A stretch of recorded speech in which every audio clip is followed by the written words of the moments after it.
وبركاته. إن الحمد لله نحمده ونستعينه ونستغفره ونتوب إليه ونعوذ بالله من شرور أنفسنا وسيئات أعمالنا. من يهده الله فلا مضل له ومن يضلل فلا هادي له. أشهد أن لا إله إلا الله وحده لا شريك له وأشهد أن محمدا عبده ورسوله. اللهم صل وسلم وبارك على عبدك ورسولك محمد وعلى آله وأصحابه ومن تبعهم بإحسان إلى يوم الدين. يا أيها الذين آمنوا اتقوا الله حق تقاته ولا تموتن إلا وأنتم مسلمون. أما بعد فإن أصدق الحديث كتاب الله وخير الهدي هدي محمد صلى الله عليه وسلم وشر الأمور محدثاتها وكل محدثة بدعة وكل بدعة ضلالة وكل ضلالة في النار. شكرا جزاك الله خير. شاي أو قهوة؟ Kopi apa teh? Kopi apa teh? Teh. Jazakallahu khair. Ikhwani wa akhawati fillah rahimakumullah. Usikum wa nafsi bitaqwallah faqad fazal muttaqun. Para jemaah yang dimuliakan Allah Subhanahu wa taala, kita akan membahas tentang masalah haji karena sebentar lagi ibadah haji akan dimulai. Umat Islam di Indonesia mulai kemarin sudah pemberangkatan kloter pertama, kurang lebih 1.900 calon jamaah haji sudah berangkat ke Madinah untuk menunaikan ibadah haji. Semoga ibadah haji mereka menjadi ibadah haji yang mabrur. Amin ya rabbal alamin. Mereka diberikan kesehatan, kemampuan sehingga mereka bisa menjalankan rangkaian ibadah haji.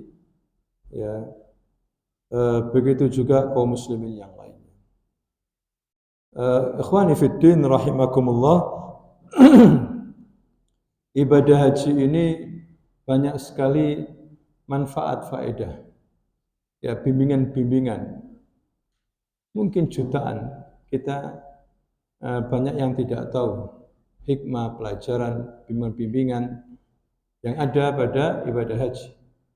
Dan juga ada di sana pelajaran tazkiyatun nufus, untuk membersihkan jiwa manusia. Ibadah haji termasuk ibadah azimah, ibadah yang sangat agung. Ruknun min arkanil Islam.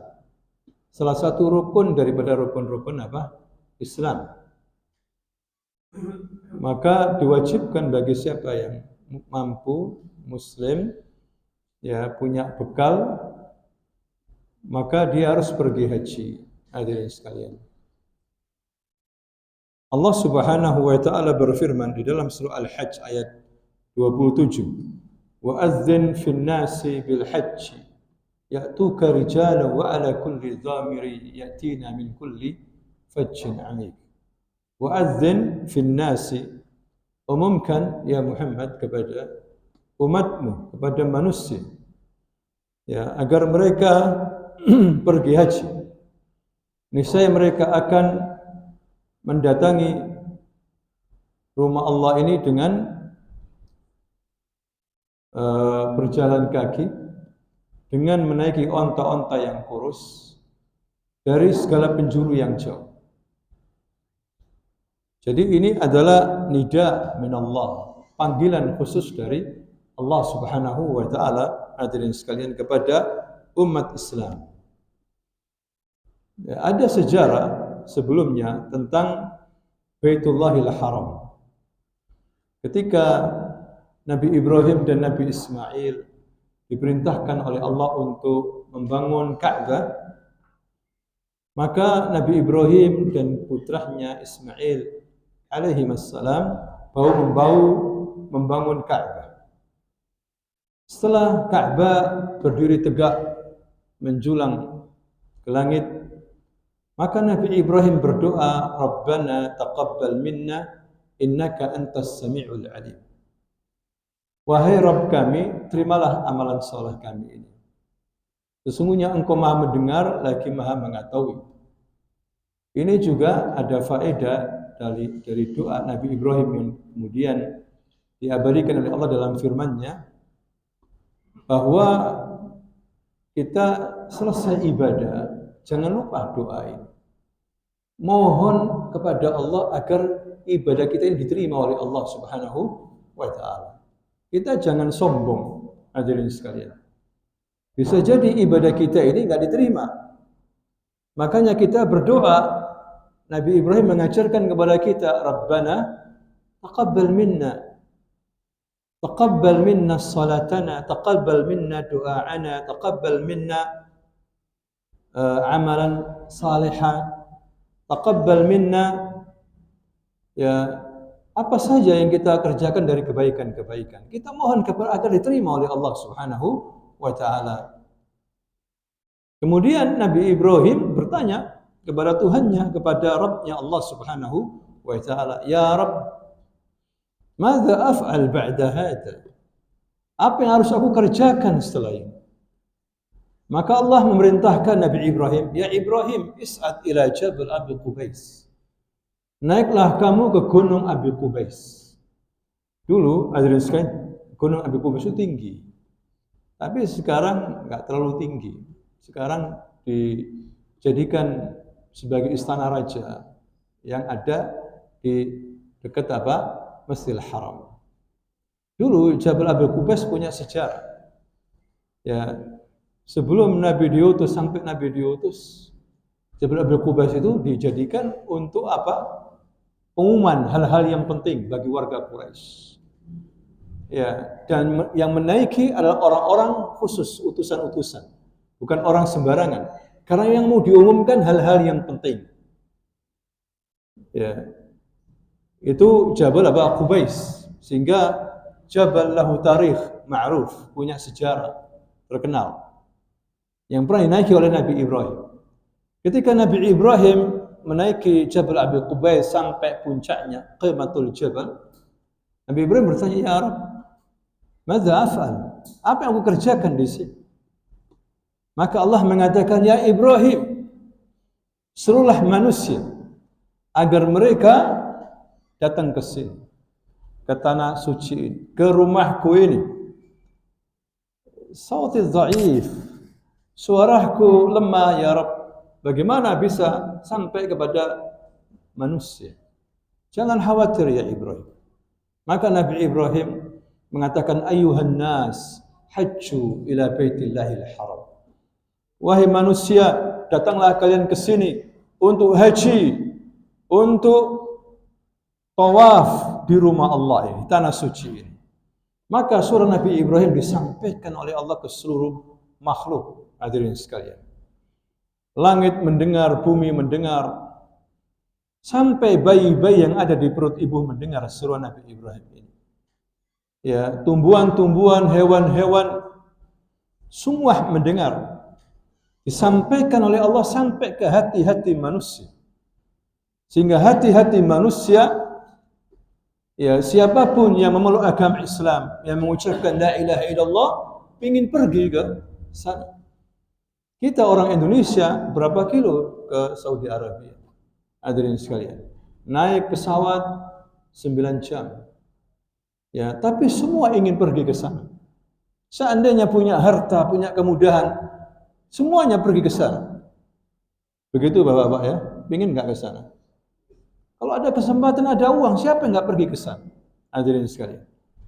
Maka semuanya mengucapkan labbaik Allahumma labbaik. Labbaik la syarika laka labbaik. Innal hamda wan ni'mata laka wal mulk la syarika lak. Labbaik Allahumma labbaik. Ya Allah, kami sambut panggilanmu. Maka berbondong-bondong setiap tahun, hadirin sekalian, mendatangi rumah Allah Subhanahu wa taala untuk beribadah, untuk haji.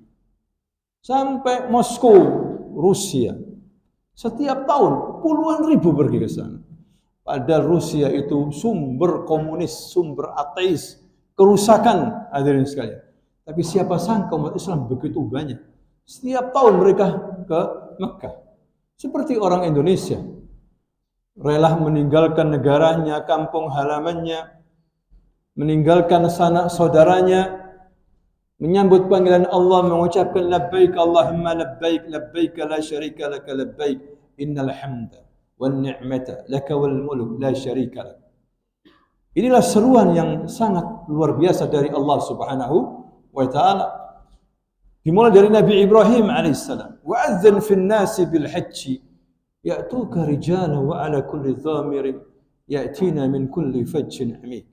Umumkan kepada manusia Ibrahim, niscaya mereka akan pergi haji dengan jalan kaki, dengan menaiki onta-onta yang kurus.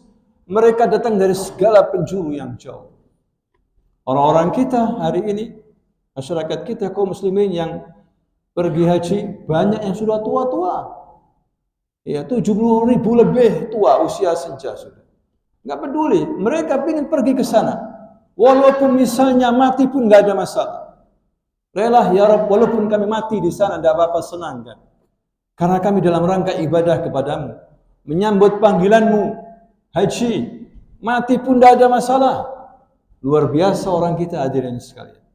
Inilah haji, mengandung jutaan makna, hikmah, pelajaran.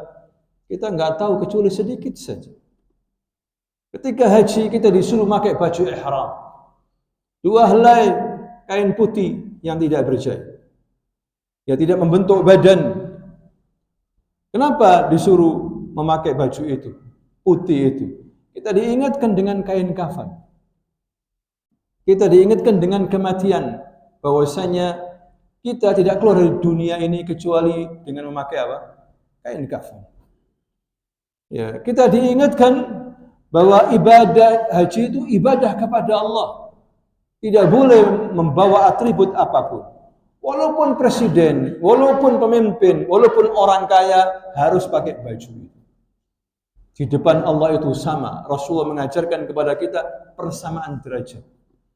La farqa baina Arabi wala ajami wala ghani wala faqir wala miskin illa taqwa.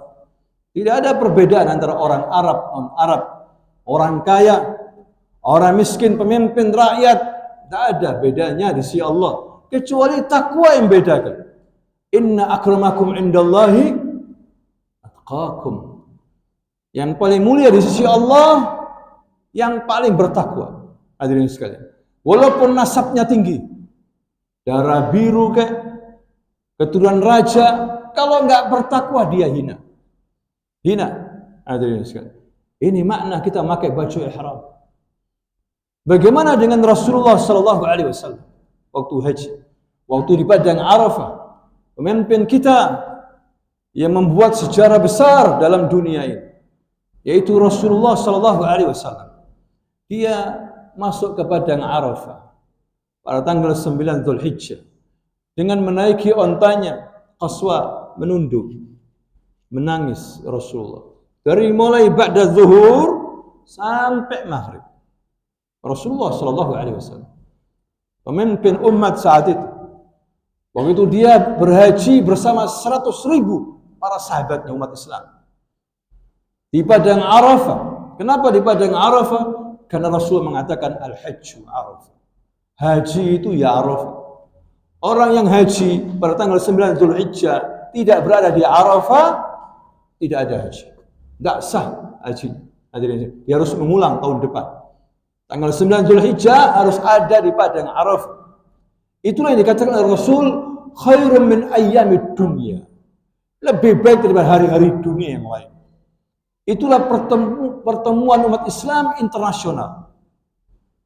Enggak pakai undangan, datang sendiri. Hadirin sekalian, di luar sana mereka datang dalam rangka melihat balap mobil, ya, melihat F1, motor GP, konser. Umat Islam ke sana untuk ibadah. Pertemuan umat Islam. Itulah Rasulullah sallallahu alaihi wasallam menangis, hadirin sekalian. Rasulullah berkhutbah mengajarkan beberapa pelajaran penting, terutama tentang hak asasi manusia, membela wanita. Ya, kemudian betul-betul menyamakan derajat manusia dengan yang lain. Tidak ada perbedaan. Nabi kemudian memanggil siapa? Abu Bakar. Ya Abu Bakar, ta'al. Abu Bakar, wahai manusia, tuannya orang Arab, pemimpin Arab dari bangsa Quraisy. Aina Bilal? Ta'al Bilal, sini Bilal. Bilal Al-Habsyi, kulit hitam dari Afrika, mantan budak. Kalian berdua akhwan, kalian berdua saudara. La farqa baina Arabi wala ajami illa taqwa. Tidak ada perbedaan antara Arab maupun non-Arab kecuali takwa. Ya Abu Bakar, ini Bilal saudara kamu. Inilah umat Islam bersaudara. Ya. Kalau kita gara-gara beda organisasi ribut, mana persaudaraan? Ya, gara-gara beda partai ribut. Islam tidak seperti itu. Jangankan beda partai, beda ormas, beda negara, saudara dengan la ilaha illallah. Kemudian Rasulullah memanggil Umar, "Ta'al ya Umar." Al-Faruq, Abu Hafiz, tokoh Arab. "Ta'al ya Suhaib Ar-Rumi." Suhaib orang Romawi. Kalian sekarang menjadi apa? Saudara sama Islam. Jangan ribut, jangan saling sombong. Rasulullah memanggil Ali, "Ta'al ya Ali." Dari keturunan ahli bait, sepupu Rasulullah sallallahu alaihi wasallam. Kemudian memanggil siapa lagi? "Ta'al ya Salman." Orang Persia, bukan orang Arab. Kalian sekarang jadi saudara. La farqa baina Arabi wala ajami illa taqwa. Lihat hadirin sekalian, Rasulullah sallallahu alaihi wasallam mengajarkan persamaan derajat HAM. Sebelum orang-orang barat bicara HAM, tapi HAM yang merusak. Kemudian Rasulullah mengatakan apa? Ayuhan nas, inna dima'akum wa amwalakum wa a'radakum haramun alaikum ka hurmati yaumikum hadha wa syahrikum hadha wa baladikum hadha. Wahai manusia, sesungguhnya darah-darah kalian, kehormatan kalian, harta-harta kalian itu haram, suci. Tidak boleh mulai hari ini seorang muslim menumpahkan darah saudaranya, mengambil harta saudaranya dengan cara yang zalim, merusak kehormatan saudaranya. Muslim itu suci seperti sucinya hari ini, hari Arafah. Seperti sucinya bulan ini, bulan Dzulhijjah. Seperti sucinya negeri-negeri Makkah. Lihat hadirin Rasulullah sallallahu alaihi wasallam. Rasul mengatakan, "Ayuhan nas, istausu bin nisa'i khairan." Wahai manusia, wahai para suami-suami, saudara-saudara yang punya saudara perempuan, takutlah kepada Allah. Berwasiatlah kamu, ajarilah wanita-wanita sekitarmu dengan cara yang baik. Bergaulah dengan mereka dengan cara yang baik, jangan menzalimi. Inilah Rasulullah sallallahu alaihi wasallam membela wanita, hadirin sekalian. Dan kemudian Rasulullah mengatakan, "La'alli la alqakum ba'da 'am hadha." Wahai para sahabat, mungkin aku tidak melihatmu lagi setelah tahun ini. Kaget para sahabat. Hadirin sekalian.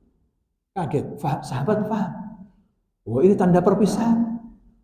Ini tahun terakhir kita melihat Rasulullah. Banyak menangis di antara mereka. Nabi menangis berdoa panjang. Datang malaikat Jibril. Menurunkan ayat. Al-yawma akmaltu lakum dinakum. Wa atmamtu alaikum ni'mati. Wa raditu lakumul islamah dina. Al-yawma akmaltu lakum dinakum. Pada hari ini aku telah sempurnakan bagimu agama. Wa atmamtu alaikum ni'mati. dan aku telah sempurnakan nikmatku kepadamu. Wa raditu lakumul Islam dina, dan aku ridhoi Islam sebagai agama. Sempurna berarti tugas Rasulullah selesai. Hadirin sekalian, ini tanda mau meninggalnya Rasulullah Shallallahu Alaihi Wasallam. Karena dalam sejarah itu antara haji Rasulullah dengan meninggalnya Rasulullah 81 hari. 81 hari.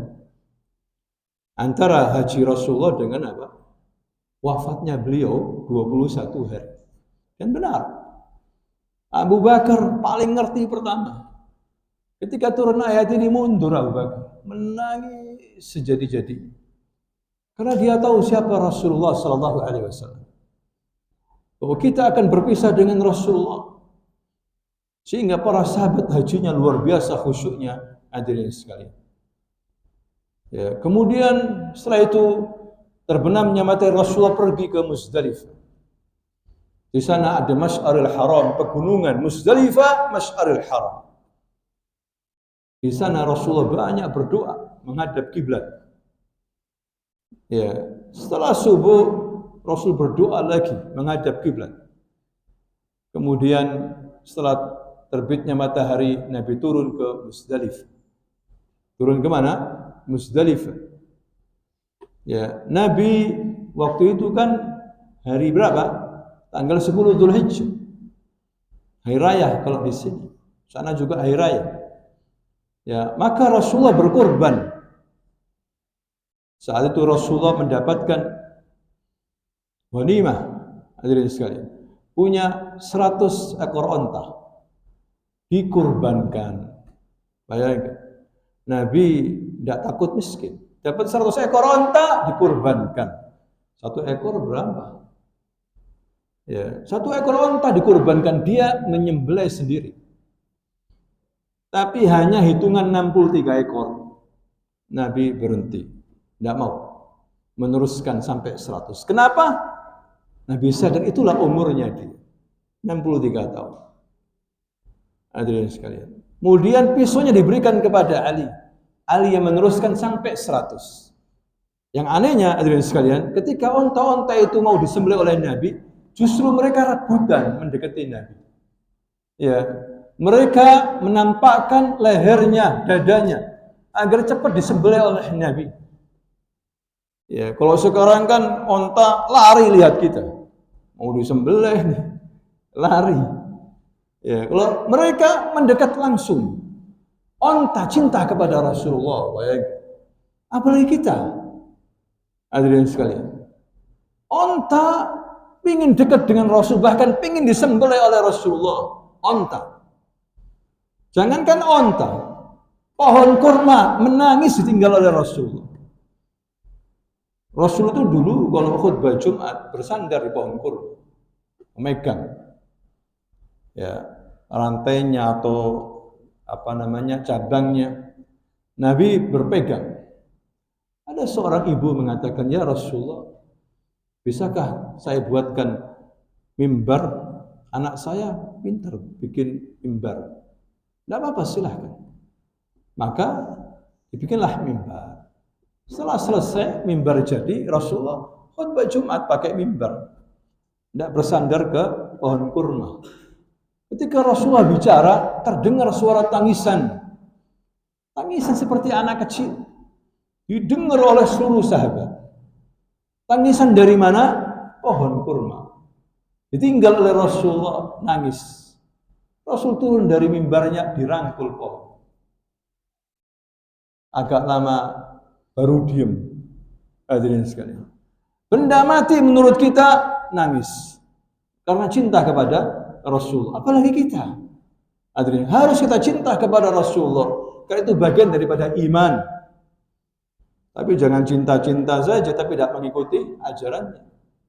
In kuntum tuhibbunallah fattabi'uni. Ini ayat ujian, hadirin sekalian. Nah, itulah yang terjadi di Mina. Kemudian Rasulullah tahallul. Ya, tahallul pertama. Hadirin sekalian. Rasul menyuruh Ma'mar, ya Ma'mar, aina Ma'mar? Kamu bawa pisau cukur? Na'am ya Rasul. Potong rambut saya, gundul. Ketika sudah sampai separuh, mana rambutnya? Diberikan ke para sahabat, dibuat rebutan oleh para sahabat. Rambutnya Rasulullah, dibuat rebutan sampai mereka mau berantem berkelahi. Ada yang mendapatkan sedikit, ada yang mendapatkan satu rambut atau separuh. Senangnya luar biasa, rambut Rasulullah. Kemudian suruh sebelahnya, ya, dipanggil, mana Abu Talha Al-Ansari? Iya ya Rasul, saya, ini buat kamu. Itu menangis Abu Talha, begitu gembiranya, hadirin sekalian. Rambut Rasulullah Shallallahu Alaihi Wasallam. Abu Talha orang kaya yang pernah memberikan wakaf kebun kurmanya di depan masjid Nabi, besar, diberikan ke kaum muslimin, diwakafkan. Ya. Nah itulah hadirin sekalian peristiwa-peristiwa yang terjadi pada waktu Rasulullah haji. Kemudian Rasulullah Shallallahu Alaihi Wasallam melempar jamarat. Melempar apa? Jamarat, jamrah, aqabah. Kenapa melempar jamarat? Di sana ada pelajaran agar kita selalu menentang setan. Ya, bahwa kita ngomongkan kita menang sama setan, dilempar setan itu. Agar kita membela kebenaran, membenci apa? Kemungkaran. Jangan membela kemungkaran. Ya, yang benar dibenci, jangan seperti itu. Yang Anda lempar ini, yang Anda serang ini adalah kemungkaran, setan dan pengikutnya lempar. Perintah dari Allah Subhanahu wa taala. Itu simbolnya, hadirin sekalian. Bukan kita hanya melempar tugu itu, bukan. Ada makna di balik itu. Kita disuruh taat kepada Allah dan Rasulnya. Kita disuruh lempar. Yang merintahkan siapa? Allah. Ada makna yang tersirat di dalamnya. Tapi ada orang saking marahnya sampai sandal pun dilempar. Kurang ajar setan. Padahal ya batu di depannya. Akhirnya ngenai kepalanya orang. Saya pernah kok ngawur lemparnya dari jauh. Jadi kan mendekat lempar gitu, dari jauh. Akhirnya nggak masuk ke lubangnya, kena kepala. Ya, kayak kita orang kayak mau jatuh. Sudah lelah, kena apa? Kepala kena apa? Batu. Untung nggak pingsan gitu orang. Ya, pingsan diinjak-injak orang, banyak soalnya. Hadirin sekalian. Saya itu baru suruh berdoa menghadap ke Ka'bah. Berdoa habis melempar, berdoa. Sunnahnya seperti itu. Ya, kemudian Rasulullah pergi ke mana? Mekah, ke Baitullahil Haram untuk tawaf di Ka'bah. Ketika Rasulullah melihat Ka'bah, Rasul mengatakan apa? Wallahi ma'azamaki wa ma ashaddu hurmatuki lal mu'min ashaddu hurmatan minki. Ya Ka'bah, kata Rasulullah, ma'azamaki, begitu mulianya, begitu agungnya kamu. Wa ma ashaddu hurmatuki, begitu sucinya kamu. Tapi ingat, seorang mukmin lebih suci, lebih agung daripada kamu. Rasulullah ingin menjelaskan, hadirin sekalian, bahwa mukmin ini mahal nilainya. Orang mukmin ini mahal nilainya, tidak boleh dibunuh begitu saja. Orang muslim sholat dimusuhi, ya boleh, mahal seorang mukmin ini. Jadi Rasulullah, si Allah, bahkan Ka'bah sekalipun. Ka'bah itu rumah Allah. Tapi orang mukmin lebih suci, lebih terhormat daripada apa? Ka'bah. Itu Rasulullah sallallahu alaihi wasallam. Kita diajarkan tauhid. Kita bukan menyembah Ka'bah. Kata siapa? Orang bernuduh umat Islam menyembah Ka'bah. Lah. Orang mukmin aja lebih suci, lebih agung daripada apa? Ka'bah. Umar aja faham. Ketika Umar mau tawaf, ya, melihat batu yang di Ka'bah itu. Apa kata Umar? Ya Hajar, wahai batu, alimtu annaki hajar, Wahai batu, aku tahu kamu ini batu. La tanfa' wa la tadur. Tidak bisa memberikan manfaat, tidak bisa memberikan apa? Mudarat.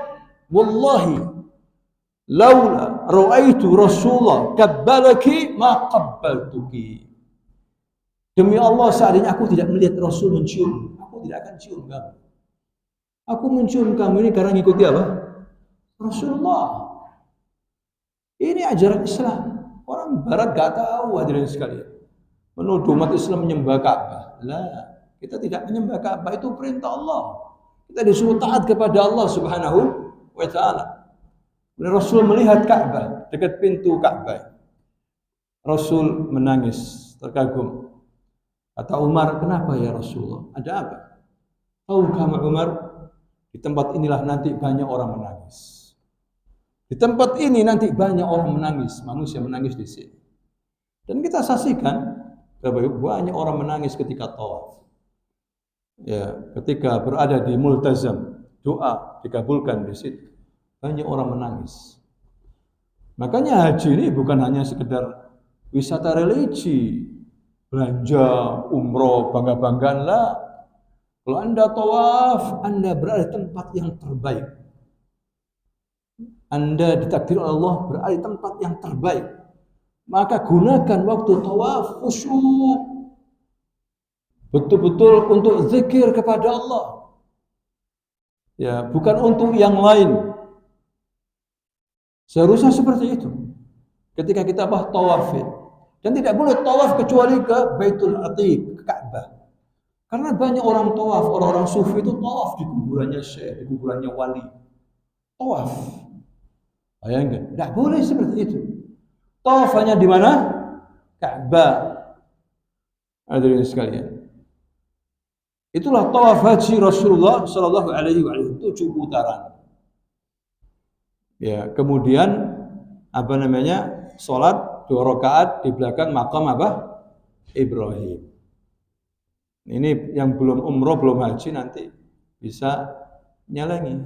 Atau siapa tahu nanti ada yang membantu bisa umroh atau bisa haji. Insya Allah. Bapak di sini sudah banyak umroh dan haji ya. Alhamdulillah. Ya mudah nanti adik-adik nanti bisa haji dan umroh sehingga pelajar ini nyantol. Untuk sementara ngambang, ya pas. Ya, tapi tidak apa-apa. Ya, itulah haji, ibadah besar. Bahkan kata Nabi untuk wanita disamakan dengan jihad. Jihad, perang khusus bagi wanita, bukan ibadah biasa. Kata Aisyah, ya Rasulullah, al-nisa'i jihad. Apakah untuk wanita ada jihad? Na'am, kata Rasul. Walakin la qital, bukan perang. Bukan apa? Perang. Jihad bagi wanita al-hajj wal umrah. Al-hajj wal umrah. Berarti apa? Disamakan ya hajinya seorang wanita dengan apa? Perang. Karena memang tidak mudah. Haji apalagi hadirin sekalian. Ya harus sabar karena begitu banyak manusia jutaan tumplek-plek di sana. Ya, sabarnya luar biasa. Dan ada pendidikan tazkiyatun nufus. Bahwa kita ini hamba Allah enggak ada apa-apanya kita ini. Jangan sombong. Diingatkan padang Arafah dengan apa? Mahsyar. Ya, seperti mahsyar begitulah. Semua mohon kepada Allah, semua nangis di sana. Ya, di padang Arafah. Panas sekali dari mulai pada zuhur sampai maghrib. Itu waktu wukuf di padang Arafah. Kalau ibadah yang lainnya, akhwafillah, disuruh berhias, pakai baju yang baik ke masjid, ya kan? Minyak wangi. Tapi kalau untuk haji tidak. Orang yang haji, yang banyak lelahnya, yang banyak keringatnya, yang banyak debunya, yang lelah, bahkan yang nggak pakai sandal, itu yang banyak pahalanya. Itulah mereka yang banyak pahalanya. mereka itu. Beda dengan ibadah-ibadah yang lainnya. Disuruh apa? Berhias, disuruh minyak wangi, kan begitu ya untuk laki-laki. Bajunya bagus, tapi kalau haji lah, baju ihram itu yang dipakai mulai awal, mulai miqat, ya sudah. Sampai berada di Mina, gatal kabeh. Ya kan? Nggak pakai CD lagi. Ya, tapi jangan lupa pakai sabuk, kalau nggak lepas nanti. Ya, seperti itu. Nah, itulah pelajaran dari haji Rasulullah Shallallahu Alaihi Wasallam dan beberapa hikmah pelajaran yang bisa kita petik. Azan ya, azan. Nah. Tapi alhamdulillah sekalian, karena haji bagi Indonesia terutama ya jauh dan butuh bekal kesabaran, makanya diwajibkan bagi yang mampu saja. Yang nggak mampu tidak wajib. Yang nggak mampu tidak apa?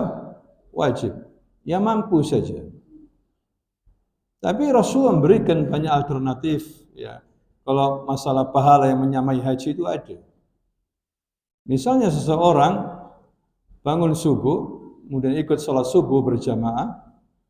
Ya, setelah selesai sholat dia mengaji, membaca Quran, berdoa, ya berzikir sampai syuruk. Setelah itu dia sholat 2 rakaat duha, awal duha atau sholat isyraq. Maka kata Nabi pahalanya sama dengan haji. Tamma sempurna. Ya, bukan berarti wajib hajinya gugur. Tetap dia punya kewajiban. Tapi pahalanya sama, bayangkan. Ada orang pergi haji, tapi waktu haji tidur lagi. Molor terus, ya. Atau ada maksiatnya, berarti kan ada kurang, nggak sempurna hajinya kan? Ya haji diterima, tapi nggak sempurna pahalanya. Ya, al-hajju ashhurun ma'lumat, faman farada fihinna al-hajja fala rafatha wala fusuqa wala jidala fil hajj. Al-hajj ashhurun ma'lumat, haji itu bulan-bulan tertentu. Faman farada fihinal hajj, maka barang siapa yang diwajibkan bagi dia haji, fala rafas, tidak boleh ngomong-ngomong yang buruk, yang nggak bagus-bagus, tidak boleh. Makanya haji itu tidak boleh dibuat aco, sana nyanyi Pancasila, nyanyi Indonesia Raya, mau apa? Tidak boleh, harus khusyuk, harus ibadah, sesuai yang diajarkan oleh Rasulullah Shallallahu Alaihi Wasallam. Mau ngerusak, bayangkan, ya transgender kayak ada non muslim masuk, ya wajar, kadang keamanannya nggak tahu, pokoknya dilihat jilbaban ya wanita, nggak taunya kan gitu, pura-pura menjadi apa wanita padahal dia laki-laki, kan nggak boleh seperti itu. Kadang lolos, wajar, kadang non muslim lolos, ingin menjelekkan ya pemerintah Saudi. Seperti itu. Ya, tapi orang-orang seperti ini tidak lama akan ketahuan dengan sendirinya. Mau apa? Haji itu ibadah, orang-orang khusyuk di sana. Awat jangan dirusak dengan apa macam-macam. Ya, ada yang waktu itu sa'i nyanyikan apa? Ya, Pancasila atau Indonesia Raya. Enggak ada ucapan gitu dalam apa? Waktu sa'i. Perbanyak mengucapkan la ilaha illallah wahdahu la syarika lah, lahul mulku wa lahul hamdu wa huwa ala kulli syai'in qadir. Wallahu ta'ala a'lam bis-shawab. Wa sallallahu ala nabiyyina Muhammad wa ala alihi wa sahbihi ajma'in. Fadhal.